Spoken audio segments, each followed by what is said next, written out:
Happy Fairy for no reason. Y'all people want to get down? Cha-cha.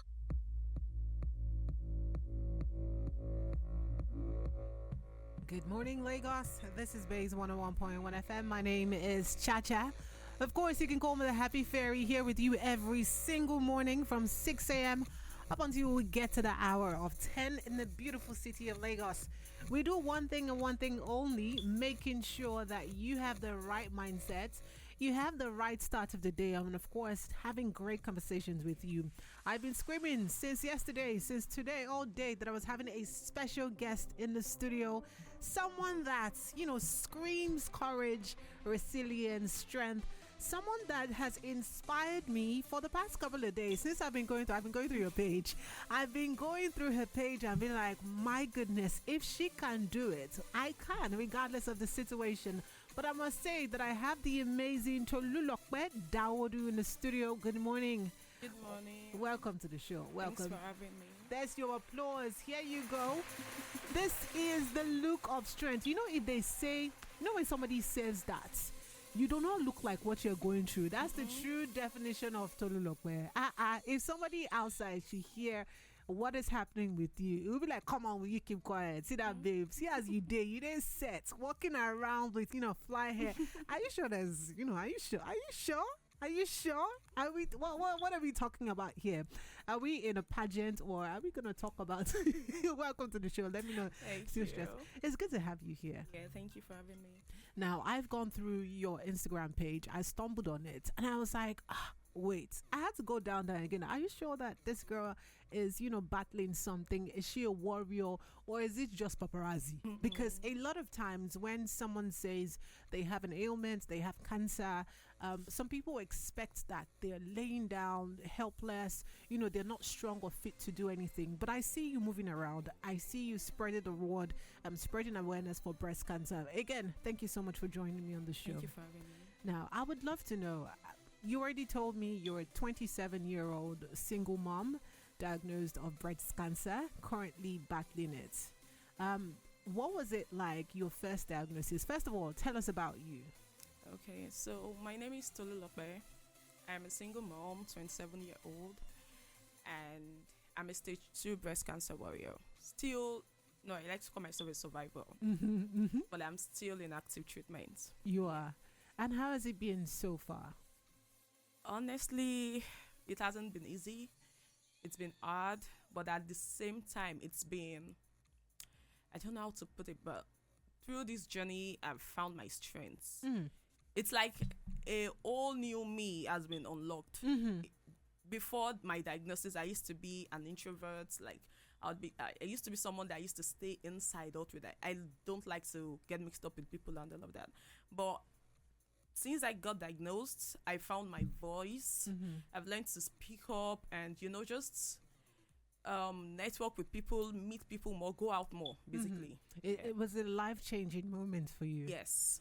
So did you ever at any point think that this was going to happen to you? Did you ever imagine that there were going to be the words associated with your name, breast cancer? No, because normally I don't even fall sick. I don't get malaria. Talk more of having breast cancer. That's a stretch.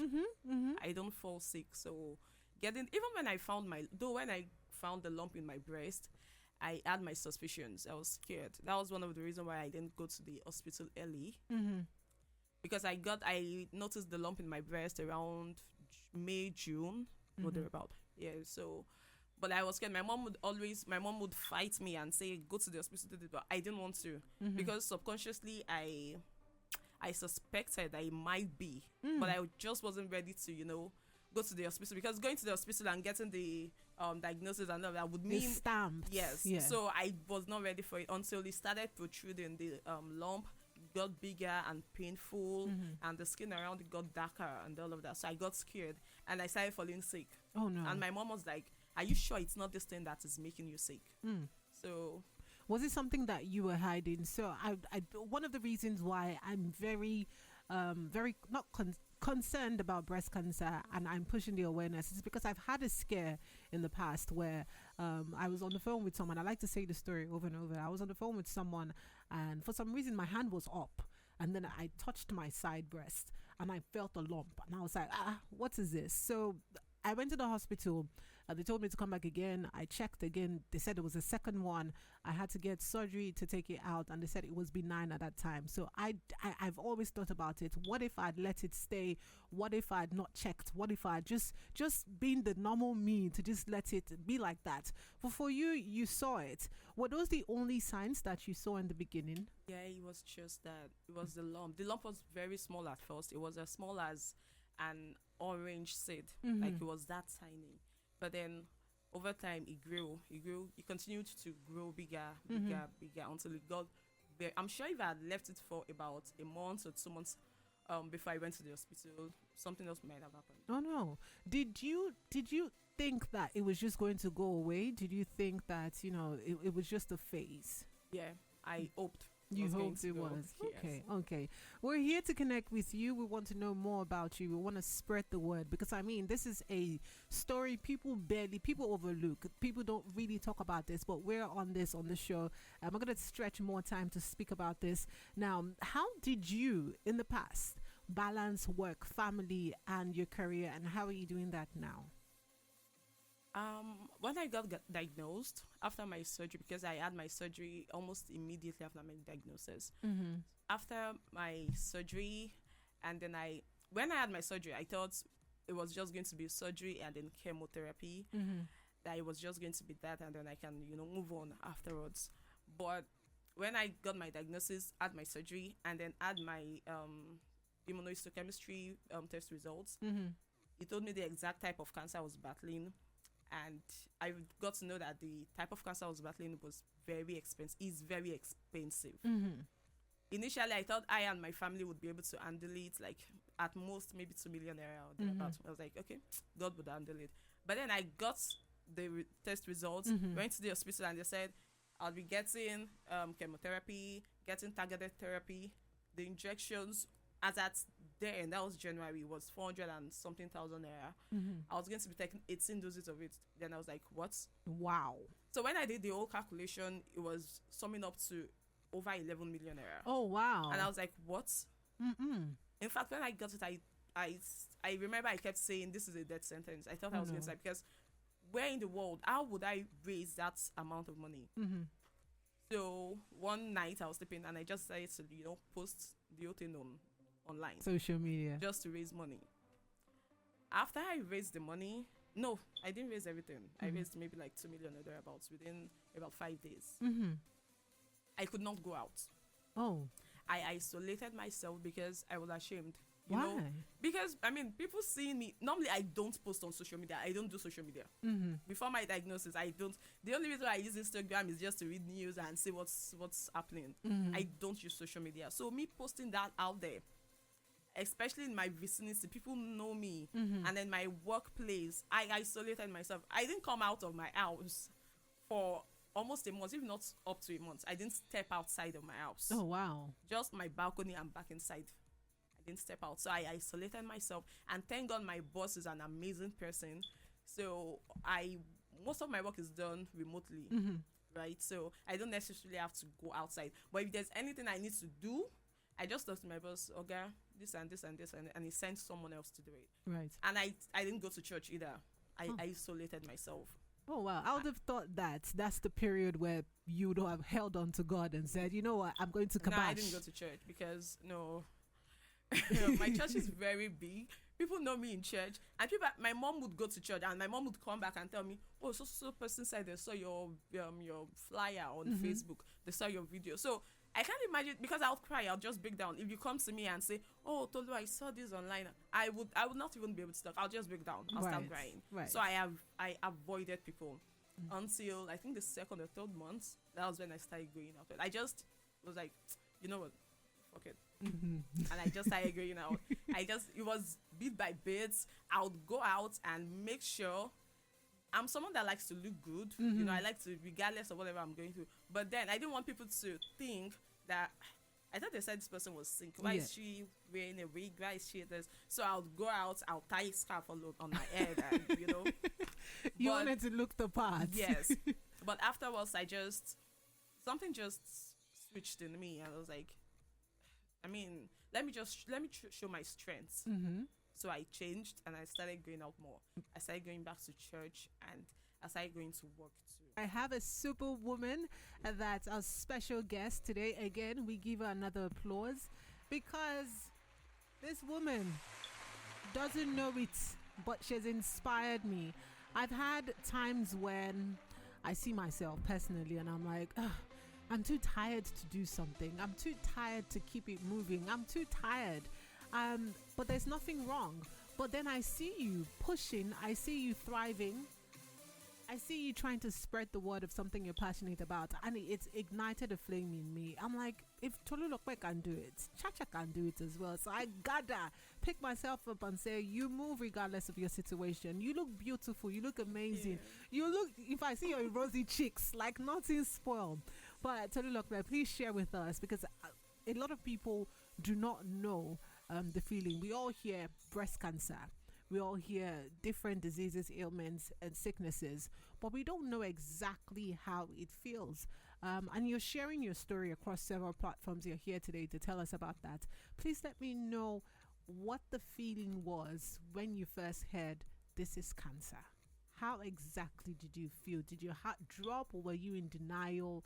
Did you feel guilty? Because I don't know if there's no reason to be guilty, but what was that emotion that came through? So when I got my diagnosis at first, it didn't really sink in. It didn't really sink in. But then I went home. No, I didn't go home. I didn't go home immediately because my mom was home and she was expecting the results. And my mom can be very emotional and dramatic. So when I got the diagnosis, I stayed out for about 5 hours. But then I went home eventually because she would not stop calling me. So I went home, and at first I took time. The fact I even took time to tell her, she was already trembling and all of that. So I told her, and then she started hitting herself on the floor and all of that. She was rolling on the floor. She was smashing herself on the floor. Oh no. So the following day, I went back to my doctor to show him the results. And then it was like, the best thing is to cut off the breast. That was when it sank in. That was when, I started feeling like, okay, so this is happening. And then I broke down in my doctor's office. Oh no. I remember I cried from my doctor's office down to my house. I just kept crying. I entered Keke Napep. I was crying. Took bike. I was crying down to my house. I was like, they're going to cut off my breast. What?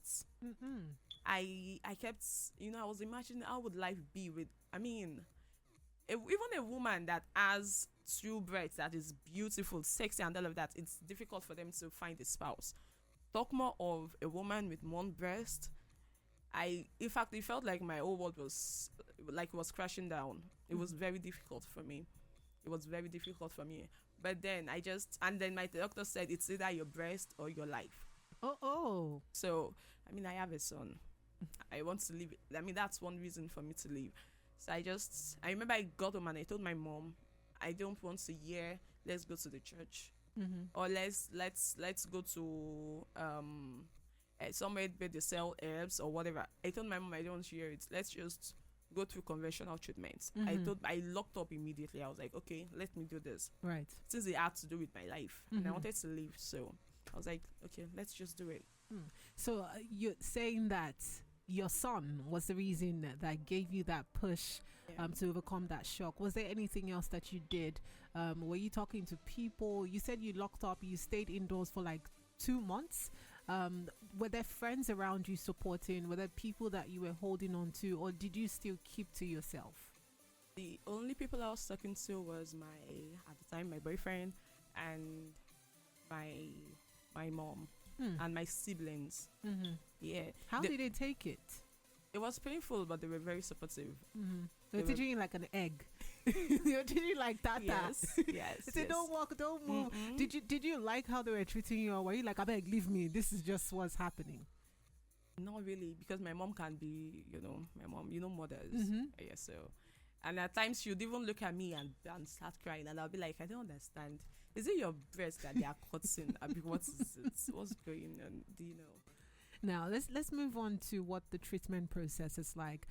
Right after diagnosis. Yesterday I had a radiographer come in. I have a health show every Thursday, and she came in. She's also coming in next week. And she said how sometimes they're the first to know, and they'll be the first to tell you what it is.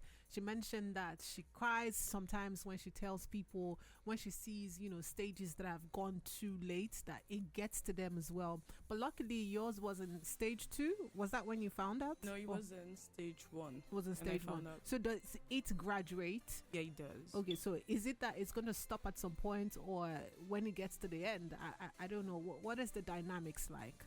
I don't really know too much, but I know the later stage is stage 4. Okay. Yeah, I think so. And when it gets to stage 4, I think it's by the grace of God. But it doesn't have to get there. No, it doesn't. Okay, all right. It doesn't. No. Okay. Now, once you do the right things, no. Okay. What's the treatment like when you get diagnosed? You said you did your surgery right after.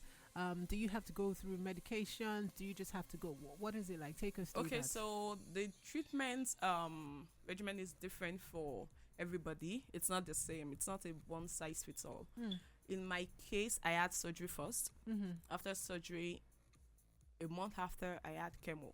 Okay. I had chemotherapy paired together with targeted therapy. That's paired together with the accepting injection. Yeah. So I had 6 cycles of chemotherapy. It depends on what type of cancer you're treating, the type of breast cancer it is you're treating. Some people would take 8 cycles. Some people would take 11 cycles, but I had 6 cycles paired together with the accepting. And then I'm done with the 6 cycles of chemotherapy. I've had 7 doses of accepting injection, and I'm preparing. Hopefully, I'll start my radiotherapy next week. Are there any highs and lows for you that people don't see? What are they? We'd like to share. Breast cancer is beyond the physical. It's beyond the physical. It has to do with your mental health. People see you. When people see me, they're like, "Oh, you're strong," and all of that. But they don't know what goes on behind closed doors. There are days where I'll break down. And mentally, it has really messed with me mentally. I might look strong physically like this, but a lot of things go through my head. Of course. It's always very difficult. And aside that, the financial aspect. Breast cancer would drain you. It would drain you. I have spent over 8 million naira on treatment, and I'm still continuing. I've only had 7 doses of my injection.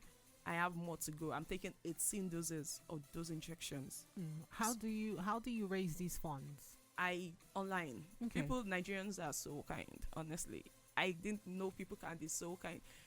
Like, people don't know me, you don't know me, and you just see my videos, and people have been good to me. Though I haven't raised enough, but honestly, I didn't think I was going to go this far. Even the radiotherapy I'm starting next week, I thought I was not going to do it. Right. Because I didn't have the money, so I had given up. I was like, well, I'm not going to die. I just had that belief that I'm not going to die. I mean, that was the next question I wanted to ask, if you've been in that situation, because I mean, you look strong, like you said, you sound confident, you sound strong. I like the positive energy, but are there times when you say, you know what, I can't do this, whatever happens. Are there times when you give up? You mentioned because of finances. that was before I started chemotherapy. That was when I was told the cost of treatment. That I was like, how am I going to raise this money? So I kept saying it's a death sentence. I kept saying that to myself, that this is a death sentence. How would before my diagnosis, I had never seen 2 million naira in my account. It's like, where would I get that amount of money from? So you telling me over 11 million naira for treatment, I just felt I'm dying. I'm going to die. Are you there here with us? But since then, honestly, my thoughts has been positive. My energy has been positive. I love that. Tolu, I want to be your friend, though. I promise you, as you're talking, I'm like, I want to be your friend. I'm going to be your friend by force. It's going to go beyond this conversation. Now, are there any side effects? We do know once they say cancer, we hear hair loss, we hear different things, weight loss, but there's no weight loss that I can see. Or were you much more bigger than this?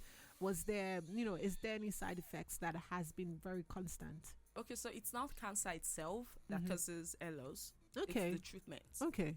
Chemotherapy causes LOs with a lot of other side effects. So when I was on chemotherapy, I I was very fat. I got very fat. Okay. Yes, like my face got very rounded. That people would see me, and you know how insensitive some people can be. Like you haven't seen someone in a long time, and you see them, they're looking different, and then you're like, why you so fat now? Wow. When they said that to me, it got to me.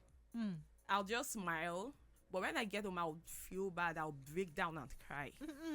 Yeah, so that's one of the things I always tell people, like, be nice to people. You don't know what you're going through. Right. They might be fat, be slim tomorrow. You don't have to throw out your comments. It's not necessary. You can think into your mind. You don't have to say it out. Right. Okay, Yeah. all right. Sometimes if someone tells me that I'm fat, I like it though. I'm not even gonna lie, but I understand from your point. Is there something that keeps you strong, keeps you grounded, keeps you moving? How do you get the strength? Like I said earlier, from my son. Yeah, I know it's kind of cliche, but yeah, it's from my son. I've always said, I want to do Yaoko. Okay. You know, I want to do Yaoko, and I'm going to live to experience that. Definitely. I want to see my child grow old. And I want to have more kids, hopefully. Okay. But I doubt I'll be able to, but I hope I'll be able to. Why would you? You would be able to. Yeah. Come on now. So Does your mindset, or do you have a community that also keeps you strong aside your family? Yes, we have a support group. Yeah. There's Giggles and Grace. That's Solum Collier. She's a very sweet woman. Yeah. And there's so many support groups. I belong to two of them. And they've been so supportive. We get hangouts like every 2 months or thereabout. We go to the beach, and then we hang out, we come together, and you know that bond, it threatens us. Right. You know, even when you want to break down, when you see other people, you know, you're in the midst of everyone, you forget your stories at a point. This is Base 101.1 FM. If you're just tuning in, if you just clocked in, I've got Tolulope here, a strong warrior. It is Breast Cancer Awareness Month, and we all, of course, we had to have her on the show. Stumbled on her page on social media, and I said, come on, girl, you look fly. Let's talk. I like what you're doing on your page. If you're just tuning, we were talking earlier about, her journey, diagnosis, and finding out. You mentioned before that you felt you were isolating yourself. But I'd love to know if you felt like there's a stigma around it, or people were isolating themselves from you, because a lot of times people don't understand this. So was that a reaction that you got from some people? Actually, no. I didn't get that from people. Maybe they did, but I didn't notice it. You didn't notice. You were focused on your own. I'm here for I didn't that. notice it. Now, do you think that the society, Nigerians, people around really do understand cancer, or there's a lot of misinformation going There's around? a lot of misinformation, especially on social media. There's so many. No. There's a lot of misinformations. I don't think people don't know. They don't really know what's going on. They don't. And I think you have to go through it to understand the depths. Most of the people that are on social media saying this and that about cancer and all of that, they don't really know. They don't really understand it. They don't. Right. Now, do you feel like people should move from a situation of pity to empowerment? And how do you think people can drive that force? Yes. Drop the pity. We don't need your pity. Yeah, you can feel sorry for us, but no, please don't. In fact, that weakens our spirits the more. So no, we need empowerment, yes. We need, especially from the government, we need it. The cost of medications, it's on the eye. You could buy this medication for 200,000 naira today, and then you go back next week, and it's now 350,000 naira. It's that crazy. It's at times it's over 100% increment. Oh no! Sometimes it's that bad. So we need the government to subsidize the medications for us. We need their help with that. And we need more NGOs. I know there are so many NGOs. In fact, there are so many self-funded NGOs too. But we need more. Right. The treatment is too expensive. It's not encouraging at all. So what is life for you right now? You've had some some sort of treatment, post treatment, how are you seeing life, and what are the lessons that you've learned? I remember that you mentioned earlier on that you were an introvert. Now you're more vocal. Are there more things that life has taught you? Was there a reflection that you've had? Yes. I've learned to, live life as it comes. Anything could happen. I mean, I didn't expect. If anyone had told me this time last year, that I would be doing this, that I'll be going through cancer, I'll tell them, I'll punch them in the face, and be like, "Are you mad?" But life has taught me, cancer has taught me to live life as it comes, to enjoy life to the fullest. Now, last year, if you invited me to a party, I would look for one excuse or the other and tell you, I'm not chanced, I'm not going to go. I like my space a lot. But now, my dear, you're seeing me everywhere. Outside! You say, where is the you're location? Seeing me everywhere. So I'm living life as it comes. And honestly, it has taught me to embrace life more, to appreciate life more, to appreciate good health. I never used to fall sick, rather. I, even as little as malaria, I don't get it. Right. And I didn't appreciate it. Now I appreciate good health. I love that. Sickness is expensive. It is. Especially cancer. It is expensive. That's why we are preaching prevention. That's why we are preaching screening, self-examinations, and all of that. So you don't get, even if you're going to have it, you're going to catch it early. Do you see yourself differently now? Yes. Okay. Yes.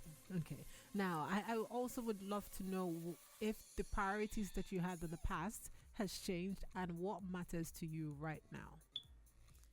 My happiness.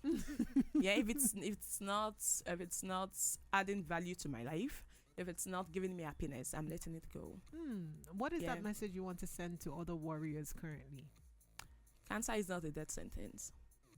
You can fight cancer, you can beat it, you can win, and you can slay while doing that. Come on. Yeah, you don't have to look like your problem. You don't have to look like what you're going through. You don't have to wear that pity face so that when people see, they're like, "Oh, sorry." No, you don't need it.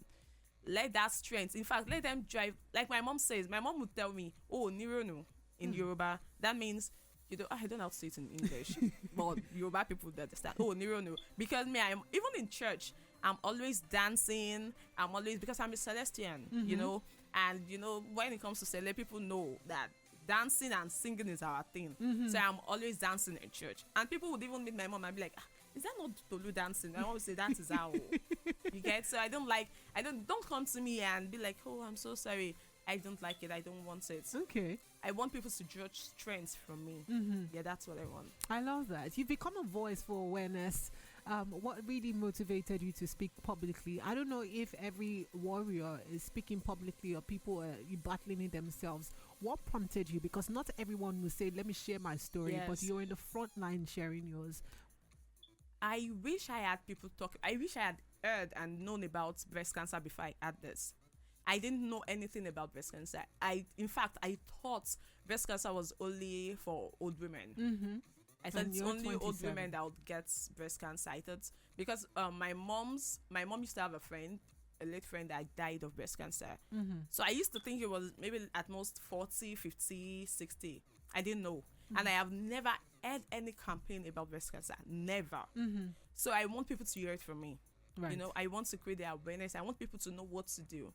Things that I'm not going to say prevention per se, but things, you can try your best, So, any advice for women at this moment? Because I also learned that men can also get it. Yes. So as a society, how can we be more supportive, and what more support do you need? I ask you off air if you're still rallying around for funds, because this treatment is continuous. I believe that to get to a point when you stop it, but what are your plans at this moment? I'm still rallying for funds, like you said. I'm nowhere near done. I'm nowhere near done, honestly. It's difficult. I'm not even going to lie, it's difficult. And hold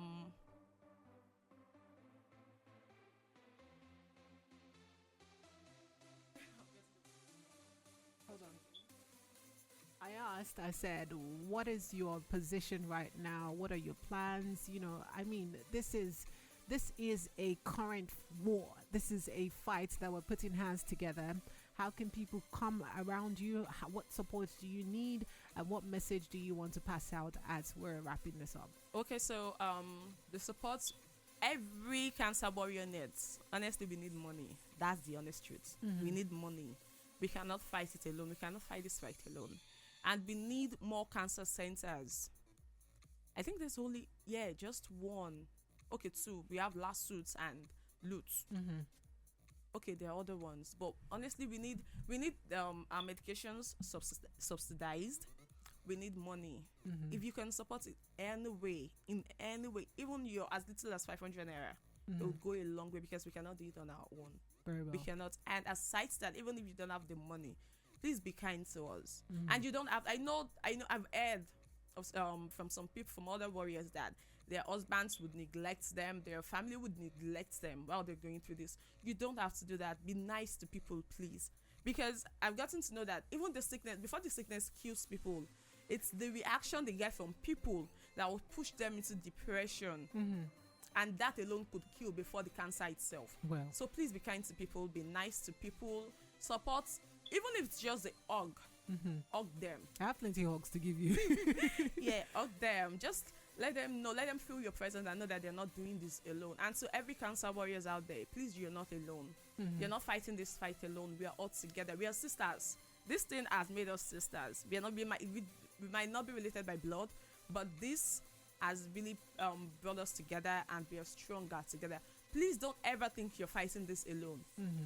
You might feel like your families are not supportive and all of that. You have a sister in us. In me, you have a sister. We can beat this together. We are beating it already. It's not even we can. We are beating it already, and we are going to win. Absolutely. We are going to win. We are going to win. And please surround yourself with positive people. If anybody's bringing a negative energy towards you, please push them away. Push them, cut them off. I don't want to know who they are, be it your husband, your wife, your parent, anyone it is they are. Please push them away. Surround yourself with positive energy. Smile and go out more. Do not isolate yourself. When you isolate yourself, you fall into depression, and you don't want that. So please go out more. Mingle with people. Have fun. Cancer is not the end of you. Cancer is not a death sentence. Very well said. Thank you so much, Tolulope. If there's somebody out there who wants to reach you, how can they get across to you? My phone number. Whatever you want to put out Okay, there. my phone number. So my WhatsApp line is 070-8531-4610. And your socials.